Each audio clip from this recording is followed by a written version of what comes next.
Mchawi wa gari lako ni wewe na huyo fundi wako mjuaji unayemspoil na majina kama mtaalamu au injinia wakati hana hata cheti cha VETA. Nataka nikwambie kitu kimoja, ndugu Mtanzania au wewe unanisikiza sasa hivi, followers, wafuasi wa Dar Auto Broker, ni kwamba gari yako, nimepata comment nyingi za watu wanasema bwana, kuna gari fulani nasumbua sijui gearbox, sijui hizi zinasumbua engine. Hapana. Gari unapoenda kufanya service, cha kwanza hakikisha oili unayonunua ni original, acha ubaili.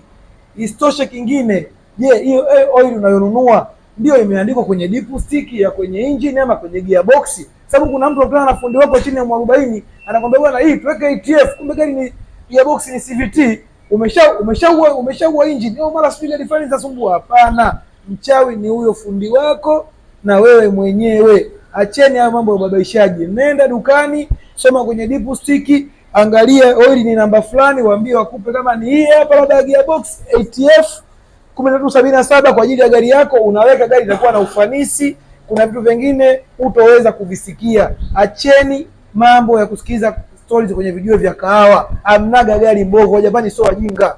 Over.